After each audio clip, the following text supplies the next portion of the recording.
నగదు తక్కువ బంగారం ఎక్కువ. BNR gold and diamonds, Vijayawada, Bengaluru, Vizag. Hi hello, welcome to Suman TV. నేను మీ రోషన్.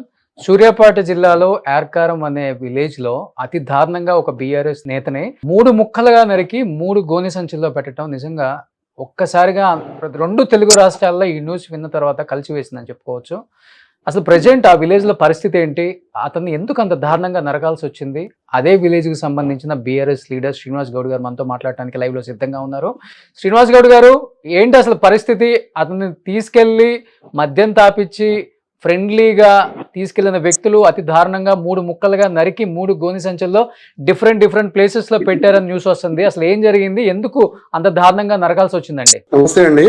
ఎల్కారం అనే గ్రామంలో గత 6 సంవత్సరాల క్రితం మా యొక్క మాజీ సర్పంచ్ ఉండెద్ది వెంకన్న గారిని సింగిల్ విండో ఎలక్షన్ సందర్భంగా ప్రచారం చేసుకున్న సందర్భంలో కాంగ్రెస్ పార్టీకి సంబంధించినటువంటి గుండాలు ఒక ఇంట్లోకి ప్రచారానికి వెళ్ళగా వారు అత్యంత దారుణంగా గొడ్డలతో వేటగొడవతో నరికి చంపడం జరిగింది.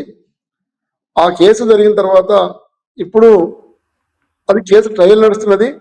దాంట్లో ప్రస్తుతం హత్య గావించబడినటువంటి మా బీఆర్ఎస్ నాయకులు చంద్రపాటి మధు గారు, వారి వైపు అక్కడ సర్పంచ్ ఉండే, తనే ఆ రోజు ప్రత్యక్షంగా ఉన్నాడు కాబట్టి అందులో ప్రత్యక్షంగా ఈ మధ్యన కేసు ట్రయల్కి వచ్చింది. ట్రయల్కి వచ్చిన సందర్భంలో మధు అక్కడికి వెళ్ళి సాక్ష్యం చెప్పి రావడం జరిగింది. సాక్ష్యం చెప్తారని చెప్పేసి అని కాంగ్రెస్ పార్టీకి సంబంధించినటువంటి గూండాలు కక్ష కట్టి ఉద్దేశపూర్వకంగా నమ్మించి ఒక పంచాయతీ ఉందని చెప్పేసి అని పిలిపించి ఒక ఇంట్లో దారుణంగా చంపడం జరిగింది. ఇది పూర్తిగా రాజకీయ హత్య అండి. కానీ న్యూస్ లో వస్తుంది శ్రీనివాస్ గౌడ్ గారు, మీరేమో రాజకీయ హత్య అని చెప్తున్నారు. ఇది కేవలం పాత కక్షల హత్య అని చెప్తున్నారు కొంతమంది. అంటే మీరు అన్నట్లుగానే అతను ఒక్కడే ఆ ప్లేస్కి వెళ్ళారా, ఆ స్పాట్కి, లేకపోతే వేరే అతను ఫ్రెండ్స్ కావచ్చు, బీఆర్ఎస్ మిగతా నాయకులు ఎవరైనా వెళ్ళారా అతనితో పాటు? అసలుకి ఒక్కడే వెళ్ళినాడు. ఆ గ్రామానికి సంబంధించినటువంటి కాంగ్రెస్ నాయకులు వారి చుట్టరికం ఉంటది. ఏదైతే మధు అక్కడ వాస్తవంగా చాలా యాక్టివ్ ఉంటాడు, రాజకీయాల్లో కానీ ఓ పెద్దరికంగా ఓ పంచాయతీలు కానీ మంచి కానీ చెడు కానీ ఆ ప్రాంతానికి ఒక పెద్ద దిక్కుగా ఉంటాడు. దళిత కుటుంబం నుంచి పుట్టినా కానీ పెద్ద దిక్కుగా ఉంటాడు. ఏదో పంచాయతీ ఉందని చెప్పేసి అని ఒక మీడియేటర్ని పెడితే తను నమ్మి ఆ ఇంటికి వెళ్ళడం జరిగింది. ఆల్రెడీ వాళ్ళు ప్లాన్ గా ఉన్నారు కాబట్టి ఆ ఇంట్లోకి వెళ్ళిన సందర్భంలోనే వాళ్ళు ఆల్రెడీ మాట వేసుకున్నారు కాబట్టి వెంటనే హత్య చేసినారు. కానీ ఎంత ప్రీ ప్లాన్ అంటే ఇది 100% పోలీస్ మద్దతుతో జరిగిన హత్య అని చెప్పేసి మేము భావిస్తున్నాం. ఎందుకంటే 12 గంటల వరకు మా పార్టీ క్యాంప్ ఆఫీస్ లో ఉన్నాడు, ఎమ్మెల్యే గారి క్యాంప్ ఆఫీస్ లో 12 గంటలకు మా దగ్గర ఉన్నాడు. తను 12 గంటల ప్రాంతానికి ఒక ఫోన్ వచ్చింది. ఫోన్ రాగానే అతను వెళ్ళిపోవడం జరిగింది. అప్పటికి కూడా తన వైఫ్ మౌనికి ఏదైతుందో తను అప్పటికే ఫోన్ చేసింది. మీరు ఎక్కడున్నారని చెప్పేసి అంటే క్యాంప్ ఆఫీస్ లో ఉన్నా, తప్పకుండా ఇంటికి వస్తా అని చెప్పేసి అన్నాడు. ఆ సమయంలో ఒక ఫోన్ రావడం జరిగింది. ఆ ఫోన్ కూడా కాంగ్రెస్ పార్టీకి సంబంధించినటువంటి వాళ్ళు ప్లాన్ చేసి వీళ్ళకి సంబంధించిన ఒక చుట్టంతో మీడియేటింగ్ పెట్టించేసి ఆ రూమ్ తీసుకెళ్లడం జరిగింది. నిజమే కదా అని చెప్పేసి ఎవరైనా నమ్మిపోతారు. అదే గొడవ ఉందో పంచాయతీ ఉందని ఏం చెప్పిన విషయాలు తెలియదు. కానీ ఆ రూమ్కి వెళ్ళిన తర్వాత ఇమీడియట్ ఒక ప్లాన్ బట్టి మర్డర్ చేసిన తర్వాత ఆ హత్యని కూడా వాస్తవంగా హత్య జరిగితే కుటుంబానికి కానీ చుట్టుపక్కల ప్రజలకు తెలుస్తుంది. ఆ రోజు వాస్తవం చూడండి ఒకసారి, ఇది 100% ప్రభుత్వ పోలీసు హత్య. ఎందుకంటే జరిగింది సాయంత్రం ఏ టైంలో జరిగింది? కేకలు వేయటం కానీ, అతని కేకలకి ఎవరన్నా రావటం కానీ, కాపాడాలను అనుకోవటం కానీ ఏం జరగలేదు. అసలుకి ఏ టైంలో జరిగింది? అదే అండి, మీకు ఇప్పుడే చెప్పబోతున్నది విషయాన్ని స్పష్టంగా. తీసుకుపోయిన తర్వాత ఆ రూమ్ లో మర్డర్ చేయడం జరిగింది. మర్డర్ చేసిన తర్వాత గొంతు పిసికేసి విపరీతంగా విచక్షణ రహితంగా గొంతు పోయటము, ముఖం మీద నరకటము, అదేవిధంగా ఈ షోల్డర్ మీద నరికేయటం, చాలా అత్యంత దారుణమైనటువంటి ఘటన. అది చూడడానికి భయంకరమైన ఘటన చేశారు. ఆ చనిపోయిన తర్వాత 8 గంటల వరకు కూడా ఫోన్ రింగ్ అయితేనే ఉన్నది. చివరకు ఎంత ఘోరం అంటే ఒక కానిస్టేబుల్ మధు వాళ్ళ మేనల్లుడు ఉంటాడు ఆ విలేజ్ లో. ఒక పోలీస్ కానిస్టేబుల్ ఫోన్ చేసి నీ మధు ఎక్కడ ఉన్నాడు, ఎక్కడ తిరుగుతున్నాడు, అవుపడ్డా, ఏమైనా ఫోన్ చేసినవా అని చెప్పేసి అంటే, మధు ఎక్కడ ఉంటాడు సార్, సూర్యాపేటలో ఉంటాడు కదా ఫ్యామిలీతో అంటే, లేదు కన్ఫర్మ్ చేసుకుంటానికి అని చెప్పేసి అని అనగానే రాత్రి 10:30 వరకు పోలీసులు ఫోన్ చేయాలి. 10:30కు ఆ ఊరికి సంబంధించినటువంటి ఈ మధువాల చుట్టా ఉంటాడు మేనల్లుడు, ఆ నవీన్ అనే అబ్బాయికి ఫోన్ చేస్తే నవీన్ వెళ్ళి ఆ అమ్మాయికి మౌనికకు ఫోన్ చేసి ఇట్లా కానిస్టేబుల్ ఫోన్ చేసి ఏందక్క వస్తామా అని చెప్పేసి అంటే అప్పుడు మౌనిక అయితేంది, అక్కడ లోకల్ ఉండే కార్యకర్తలు అయితేంది, మా లీడర్స్ అయితేంది, అరే మధుకు ఎందుకు ఇప్పటివరకు లాడని చెప్పేసి ఎంక్వైరీ చేస్తే చక్కగా రూరల్ పోస్టింగ్ పోయారు. రూరల్ పోస్టింగ్ పోతే 10-11 గంటల ప్రాంతాన ఆ అమ్మాయి ఇక్కడ కాదు నీ భర్త పోయింది సూర్యాపేట టౌన్ నుండి కదా, మీరు సూర్యాపేట టౌన్ లో కంప్లైంట్ ఇవ్వని చెప్పేసి అన్నారు. పాపం ఇద్దరు చిన్న పిల్లలు, ఒక చిన్న కూతురు పాలు చిక్కుతున్న పాప, ఒక చిన్న పాప, పోతే వాళ్ళ ఆడ కూతురు ఆడబిడ్డ, వీళ్ళందరూ కలిసి టౌన్ పోలీస్ పోయి కంప్లైంట్ ఇచ్చిన తర్వాత సరమ్మ వెతుకుదాం అని చెప్పేసి అని వాస్తవంగా పోలీసులు చెప్పిన తర్వాతనే మాకు సమాచారం వచ్చింది. ఒకటే అండి, పోలీసులకు నిందితులకు సంబంధం లేకుండా ఉంటే, ఇది రాజకీయ హత్య కాకుండా ఉంటే అతను డెడ్ బాడీని తీసుకుపోయింది ఎలకారం అనే విలేజ్ దాటిన తర్వాత ఒక మోరిలో కనీసం 11-12 గంటల వరకు అక్కడ మనిషి కూడా తిరిగాడు. ఒక మోరిలో ఏదైతే ఎస్ఆర్సీ కెనాల్ పోతుందో కెనాల్ పోయి మోరి లోపల పెట్టిరు.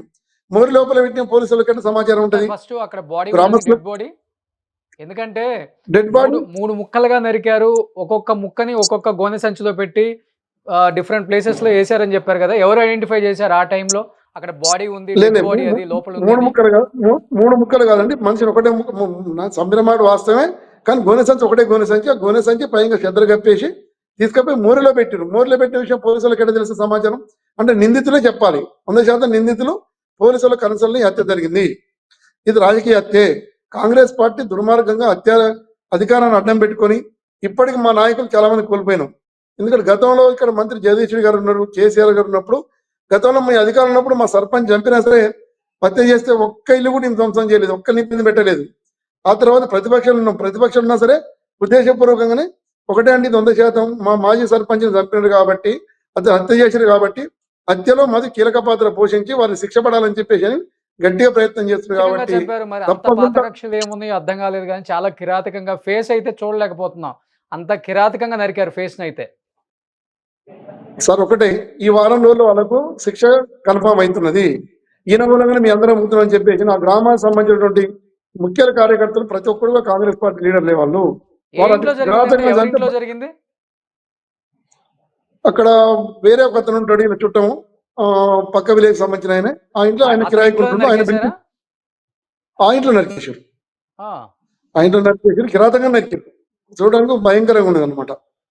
ఇది 100% పోలీసులు ఒకటే సార్ ఏమంటారు స్పాట్ లో తెలియగానే స్పాట్ కి వెళ్ళిపోయి డెడ్ బాడీని చూసారా, ఎలా ఉంది అప్పుడు? అంటే అప్పటికే సార్ ఒక ప్లాన్ ఎమ్మటి జరిగింది ఇది. ఎందుకంటే ఇది ఇన్సిడెంట్ జరిగింది దాదాపు 8 గంటల నుంచి నా ఫోన్ రింగ్ అవుతుంది, ఎత్తట్లేడు. 6:30-7 గంటల వరకు నా ఫోన్ మాట్లాడాడు భార్యతోటి కానీ వాళ్ళ బావతోటి కానీ. 8 తర్వాత ఇది జరిగింది. పోలీసులు ఎప్పుడు దాన్ని కన్ఫర్మ్ చేశారు? 10:30-11 గంటలకు బయటకు లీక్ చేశారు. అంటే దీని అర్థం ఏంటంటే డే టైంలో ఈ యొక్క మధు హత్య బయటకు వస్తే లా అండ్ ఆర్డర్ కంట్రోల్ తప్పుతుంది అని చెప్పేసి అని ప్రీ ప్లాన్ ఏమంటే లీకులు ఇచ్చారు. ఫస్ట్ లీకులు ఇచ్చేసి చనిపోయి ఉండొచ్చు, చనిపోయిందట అని చెప్పేసి అని రాత్రి ప్రజలంతా పడుకున్న తర్వాత ఈ వాస్తవం లీక్ చేశారు. పోలీసు వాళ్ళకే కుటుంబ సభ్యుల కంటే ముందు పోలీసులకి సమాచారం ఉంటుంది సార్. పోలీసులకు సమాచారం ఉందంటే దాని నిందితులు ఇళ్ల కంట్రోల్ ఉన్నట్టే కదా, అంటే నిందితులకి సహకరించినట్టే కదా. అధికార పార్టీ నిందితులకు అధికార పార్టీ సంబంధించిన వాళ్ళే. 100% ఇది పొలిటికల్ హత్య. ఇది ఇలాంటివి అయితే ఎవరిని కూడా ఎంకరేజ్ చేయకూడదు సార్, ఎందుకంటే చాలా చిన్న ఏజ్ అని చెప్పుకోవచ్చు. 42 సంవత్సరాల మధుని మరి ఇంత కిరాతకంగా దారుణంగా కాంగ్రెస్ పార్టీ తీసుకెళ్లి సెటిల్మెంట్ ఏదో ఒక డిస్కషన్ అని చెప్పేసి అతను మాటు వేసి అంత దారుణంగా చంపారు. నిజంగా చాలా దారుణం ఇది. సో మీరు అన్నట్లుగానే ఇంతకు ముందు కూడా కొన్ని హత్యలు జరిగాయని కూడా ఎస్పీ గారు అని చెప్తున్నారు. వాళ్ళకి ఎలాంటి శిక్షలు వేయాలో అలాంటి శిక్షలు డెఫినెట్గా వేస్తాము, కటకటాల వెనక దోషులను తీసుకెళ్లే బాధ్యత నాది అని ఎస్పీ కూడా చెప్తున్నారు. కాబట్టి చూద్దాం ఏం జరుగుతుందో. ఎనీహౌ శ్రీనివాస్ గౌడ్ గారు థ్యాంక్ యూ అండి, లైవ్ లోకి వచ్చి సమాచారం అందించినందుకు. ఇలాంటి వాళ్ళు కూడా కొంచెం ధైర్యంగా నిలబడాలని మనస్ఫూర్తిగా కోరుకుంటున్నాను. తప్పకుండా మాజీ మంత్రి జగదీశ్వరి గారు, సూర్యాపేట ఎమ్మెల్యే గారు బ్రహ్మాండంగా ఈరోజు పోయిండు. గతంలో ఇంకా నేను కుటుంబ హత్య రాజకీయ హత్య జరిగిందో ఆ కుటుంబానికి ఆర్థికంగా సహకరించిండు, వాళ్ళకి బిల్లు కట్టించిండు, అమ్మాయికి అవసరం జాబ్ పెట్టించిండు. తప్పకుండా ఇది పొలిటికల్ హత్య 100%. జగదీష్ గారు నమ్ముకున్నారు కాబట్టి, తప్పకుండా బీఆర్ఎస్ పార్టీ నమ్ముకున్నారు కాబట్టి ఆ కుటుంబాన్ని ఆదుకునే బాధ్యత మా జగదీష్ గారు కానీ మా లోకల్ నాయకత్వం తీసుకుంటాం అని చెప్పేసి అని వారు ఎవ్వరు కూడా ఆధారపడద్దు. మిగతా కార్యకర్తలు కూడా ఎవరు ఆధారపడాల్సిన పని లేదు. తప్పకుండా ఈ కేసు అయితే ఉన్నదో మంత్రి గారు, మా మాజీ మంత్రి గారు, సూర్యాపేట ఎమ్మెల్యే గారు స్పెషల్ ఇన్వెస్టిగేట్ ప్రతి ఒక్క అణువు కూడా ఆయనే పరిశీలిస్తుంటే, తను కూడా అడ్వకేటే కాబట్టి ఎఫ్ఐఆర్ కంటే మొదలు పెడితే రిమాండ్ రిపోర్ట్ కంటే మొదలు పెట్టి ఛార్జ్ షీట్ వరకు కూడా తనే ప్రత్యేకంగా చూస్తారు. కాబట్టి దయచేసి పోలీసు వరకు మా విజ్ఞప్తి ఏంటంటే ఇది దారుణమైనటువంటి హత్య. ఇది ఎవరు సపోర్ట్ చేయడం సరైనది కాదు. హత్యా రాజకీయాలకు అభివృద్ధికి ప్రమాదం. కాంగ్రెస్ పార్టీ వచ్చిన తర్వాత హత్యా రాజకీయాలు మొదలై అధికార పార్టీ ఉన్నటువంటి బీఆర్ఎస్ పార్టీలో ఒక్క హత్య రాజకీయం కాదు, ఒక పొలిటికల్ కేసు కూడా పెట్టిన సందర్భం లేదు. ప్రశాంతంగా ఉన్నటువంటి ఈ యొక్క తెలంగాణ రాష్ట్రాన్ని, సూర్యాపేట జిల్లాని, ప్రత్యేక సూర్యాపేట కాన్స్టిట్యూన్సీని ఈ అరాచకవాదులు బాగా దౌర్జన్యంగా మా కార్యకర్తలను భయపెట్టిస్తారు కాబట్టి ఎవరు భయపడాల్సిన పని లేదు. తప్పకుండా మాజీ మంత్రివర్యులు సూర్యాపేట శాసనసభ్యులు తప్పకుండా మీకు అండగా ఉంటారని చెప్పేసి అని మా యొక్క అందరి తరపున మా కార్యకర్తలు ధైర్యం చెప్తూ ఆ కుటుంబానికి బీఆర్ఎస్ పార్టీ, జగదీష్ రెడ్డి గారు, కేసీఆర్ గారు, కేటీఆర్ గారు అండగా ఉంటారని చెప్పేసి అని మీ అందరికి తెలియజేస్తా ఉన్నాం. థ్యాంక్ యూ శ్రీనివాస్ గౌడ్ గారు. థ్యాంక్ యూ అండి. నమస్తే. సుమన్ టీవీలో మీ పర్సనల్ అండ్ బిజినెస్ ప్రమోషన్స్ కోసం కింది నెంబర్కి కాంటాక్ట్ చేయండి.